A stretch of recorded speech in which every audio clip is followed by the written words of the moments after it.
kali lipat. Ini juga kelebihan. Kalau ada pahala yang dilipat gandakan itu artinya fadilah buat kita, kelebihan buat kita. Bukan untuk menggugurkan kewajiban yang lain. Ntar abong-abong ini pahala udah banyak lipat ganda ini, berarti kita kagak sholat juga udah masih ketutup nih sama pahala ini. Bukan gitu. Ya, itu namanya menggugurkan kewajiban lain. Qala Allah azza wa jalla illa shaum, kecuali shaum fa innahu li wa ana ajzi bihi. Kenapa sih sampai Allah bilang aku langsung yang akan berikan pahalanya? Karena ia da'u syahwatahu wa ta'amahu min ajli. Karena dia meninggalkan syahwatnya dan makanannya itu karena aku, kata Allah. Makanya aku langsung yang akan membalasnya. Wa qala sallallahu alaihi wasallam, dan hadis lain ini juga populer kita sering dengar. Inna fil jannati baban, sesungguhnya di surga nanti ada satu pintu. Yuqalu lahu ar-rayyan. Pintunya itu dinamakan dengan ar-rayyan, babur rayyan. Yadkhulu minhu shaimuna yaumal qiyamah. Yang pintu itu hanya dimasuki nanti di yaumil qiyamah oleh orang-orang yang berpuasa. La yadkhulu ma'hum ahadun ghairuhum, enggak masuk seorang pun dari kalian selain orang yang puasa. Yuqalu, nah begitu masuk dikatakan aina shaimun, mana orang-orang yang puasa nih? Wa yadkhuluna minhu, nah mereka masuk berarti pada puasa. Wa iza dakhala akhiruhum ughliqa, ketika orang terakhir yang puasa masuk otomatis langsung tutup pintu itu. Nanti yang masuk lagi lewat pintu lain lagi. Ya, jadi falam yadkhul minhu ahadun. Ya. Kemudian di riwayat lain sama tentang tentang keutamaan faidah puasa yang pertama tadi, yaitu menaikkan derajat. Jadi maksudnya menaikkan derajatnya tadi tuh pahala dilipat gandakan, balasan pahalanya seperti wangi minyak kasturi, kemudian masuk lewat pintu khusus, itu kan derajat kita dinaikkan. Wa qala alaihi salam, dan berkata juga di hadis lain Nabi bilang inna shaima tusalli alaihil malaikat. Orang yang berpuasa itu malaikat bersolawat kepadanya. Kan iza ukila indahu hatta yafrogu, apabila disuguhin atau dihidangkan makanan di sisimu ketika puasa, hatta yafrogu. Jadi maksudnya gini, hadis ini nih ada kisah begini. Dulu ada perempuan pertama yang ikut perang, namanya kalau nggak salah Ummu Samah, kalau nggak salah. Nah, suatu ketika Nabi berkunjung sama Usama ini, dihidangin makanan, ditawarin. Terus Nabi bilang, lagi puasa, ini puasa sunnah, Nabi lagi puasa sunnah. Terus si yang Usama itu yang nawarin itu makan aja sampai Nabi biasa. Nabi nggak melarang. Kenapa?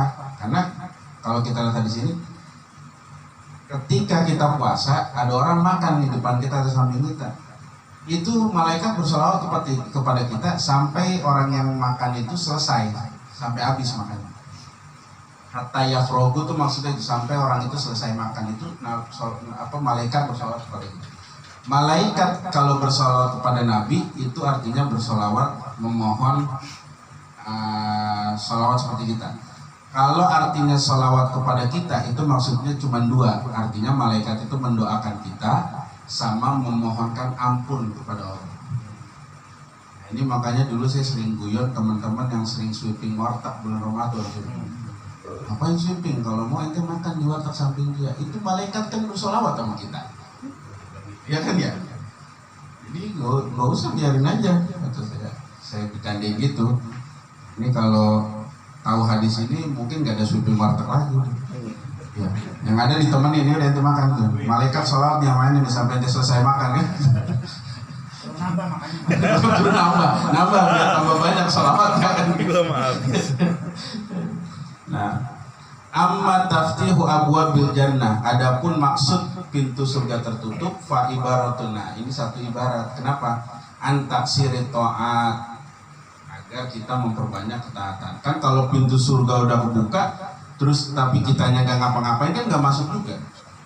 Nah dengan pintu surga kebuka itu kita termotivasi. Kalau bahasa anak jaselnya itu kita dapat effort, dapat motivasi untuk berbuat ketaatan yang lebih banyak sehingga bisa masuk ke situ. Watagliku abwa benar, dan tertutupnya pintu neraka juga ibarat apa? Ankilatil ma'asi, dari mempersedikit maksiat. Nah ini menarik. Syekh Izzuddin bilang puasa itu bukan ngilangin maksiat, tapi kilatil ma'asi, mempersedikit berbuat maksiat yang menyebabkan masuk neraka. Karena manusia itu emang nggak bisa. Manusia kan tempatnya salah dan khilaf. Dan dengan puasa paling tidak jadi sedikit tuh, ya syukur-syukur hilang gitu kan. Itu maksudnya. Watasfidu syayatin. Nah ini yang maksudnya setan dibelenggu tuh bukan bayangan kita di kerangkeng di dalam pagar digembok pakai rantai kapal, bukan. Apa? Ibaratun itu juga satu ibarat apa? An inqita'i waswasitin, dari terputusnya bisikan-bisikan setan. Was-was. Nah, was-was udah jadi bahasa kita nih. Bahkan udah jadi acara infotainment dulu, was-was. Nah, itu dari bahasa. Makanya kita kan disuruh Anas tuh bener. Kita disuruh berlindung kepada Tuhan dari apa? Min syarril waswasil khannas. Dari kejahatan bisikan-bisikan setan. Minal jinnati wanas, baik yang berbentuk jin maupun manusia. Anis shaimin li'annahum la yatma'una fi ijabatin. Karena kenapa orang puasa itu cenderung dia tidak mengikuti was-was bisikan setan tadi. Karena setan itu kan sering saya sampaikan, setan itu sebetulnya nggak pernah nyuruh, Pak. Nggak pernah setan itu nyuruh. Setan itu cuma bisikin. Kan ada orang yang dibisikin ngikut, ada yang enggak. Ibaratnya Wawa yang lagi sore-sore di depan rumah lagi duduk, ininya masuk tuh cuman bilang kayaknya ngopi enak nih yang kentelan, cuman ngomong gitu, tapi tiba-tiba keluar dibikinin kopi, padahal nyuruh nggak itu? Ya kira-kira bisikin tuh begitu. Setan tuh nggak pernah nyuruh ono minum ono jina, enggak pernah, cuman bisikin doang. Nah, lihat no cewek no, bening banget no. Lu kalau digarap enak tuh gak atau tuh lihat tuh enak tuh, dibisikin gitu doang ya. Dan Nabi Adam sama Hawa juga kan di surga kan bukan disuruh makan buah kuldi, dibisikin, dibilangin itu buah enak itu. Tuh kalau makan malah lebih kekal di surga, padahal justru dilarang. Ya, itu setan luar biasa begitu. Makanya tuh di Al-Quran ada di surah Ibrahim ayat 20-an kalau tidak salah. Nanti di hari kiamat setan tuh pinter. Sebelum orang-orang yang mau masuk neraka protes, ini kan orang-orang yang mau masuk neraka dia mau protes. Kenapa? Ini gue masuk neraka kan gara-gara setan, ya kan? Gara-gara ajakan setan. Sebelum itu protes, setan naik duluan, pidato, naik ke atas mimbar. Ada itu di surah Ibrahim. Lamma qudiyal amr, ketika semua ketetapan sudah selesai, Allah putusin nih ke neraka nih ke surga. Setan naik. Apa dia bilang? Innallaha wa'adakum wa'dal haq. Allah itu sudah berikan janji kepada kalian janji yang benar. Tuh kata setan. Kayak orang benar ngomong ya setan. Wa wa'adtukum fa akhlaftukum. Aku pun udah dijanji nih sesuatu yang hak sama Allah, cuman aku mengingkari kata setan. Nah setan memang sengaja. Sampai panjang tuh ayatnya, ujungnya dia bilang apa? Fala talumuni walumu anfusakum, kata setan. Kalau gitu jangan nyalain gua, salahin lo sendiri. Suruh siapa ngikut? Kan begitu. Nah itu kita nanti yang kita nauzubillah ketika kita mau protes udah jawab gitu gimana? Gak bisa protes, nggak bisa nyalahin dia. Sekarang saya bisikin Pak Rudi gini, sono tuh sono. Atau di sono ada kali nyemplung, lalu nyalain saya kayak apa nyalain saya, disuruh siapa mau sono kan bisikin doang ya. Tuh Pak, bahayanya was-was tuh gitu, setan tuh bisikin ya. Nah maksudnya setan terbelenggu itu orang puasa itu nggak bisa masuk bisikan setan. Kenapa? Karena kan ada di hadis lain itu setan itu datang mengganggu dari depan. nggak bisa dari depan, dari belakang. Dari belakang nggak bisa, dari samping kanan kiri. Samping kanan kiri nggak bisa, dia masuk ke pembuluh darah. Nah, maksud setan terbelenggu itu orang yang lagi puasa itu pembuluh darahnya menyempit sehingga ruang gerak setan nggak bisa masuk lewat pembuluh darah kita. Itu maksudnya. Jadi seakan-akan tuh setan terbelenggu, gue mau godain dari mana nih? Orang lagi puasa, aliran darahnya terhimpit kan gitu, nggak bisa masuk gitu, kan gitu. Nah itu maksudnya. Jadi bukan bayangannya di kerangkeng secara fisik gitu. Setannya udah diwaras Pak. Setan. Nah kemudian tadi yang tentang dibalas langsung oleh Allah. Kenapa? Wali'an naju wal atas layataqarruba bihama ila ahadin min mulukil ard. Karena itu tadi, ibadah puasa itu hanya dia dan Allah yang tahu. Ana ajazi bihi wa in kana huwal jazi. Meskipun Allah yang beri pahala, Allah semua itu amalan semua pasti Allah yang beri pahala. Tapi maksudnya adalah ta'zimu jazaihi. Allah mengagungkan balasan pahala ibadah puasa lebih mulia. Wa qauluhu as-shaumu junnatun, ma'nahu puasa itu junnah, perisai. Warrofas ya tadi, kalau lagi puasa nggak boleh berkata keji ya, nggak boleh mencaci.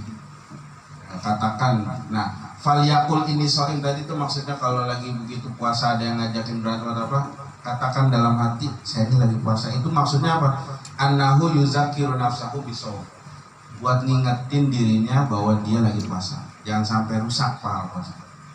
Makanya kalau Syekh Mutawali Asy'arawi itu dari Mesir, dia bilang puasa itu secara niat yang dilafazkan kan kita sehari sebelumnya ya, fikirnya kan begitu. Kalau puasa wajib niat itu harus sehari sebelumnya, nggak boleh.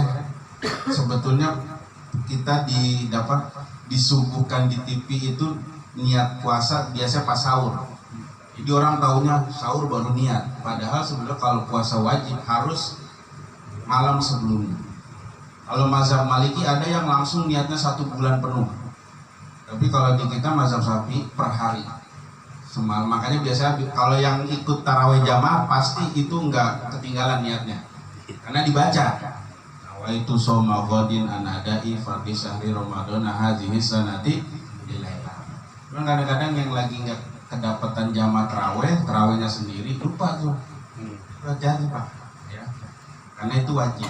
Dan kalaupun nggak membaca, dalam hati yang penting niat itu kan intinya dalam hati. Kalau saya besok mau puasa lagi, itu cukup. Itu bedanya. Kalau puasa sunnah, Bapak bangun kesiangan, masa habis subuh tidur lagi, belum sempat makan, nggak sarapan, udah gue terus puasa sunnah aja, sah. Kalau puasa sunnah, niatnya baru pas karena mumpung belum sarapan dan terus saja dah puasa nggak makan, itu sah kalau puasa sunnah. Tapi kalau puasa wajib nggak bisa, dia harus sebelumnya sudah diniatkan. Nah itu, jadi kata Syekh Mutawali, kita niat puasa itu sejatinya sehari sebelumnya. Tapi sebetulnya dalam hati sepanjang kita puasa itu banyakin nyebut itu tadi tuh, saya lagi puasa, ini soim, buat ngingetin. Kita berangkat kerja kan, MGC macet, biasa kalau macet kan udah pasti ada aja yang berantem kan, senggolan dikit, saya lagi puasa, dalam puasa, iya Pak.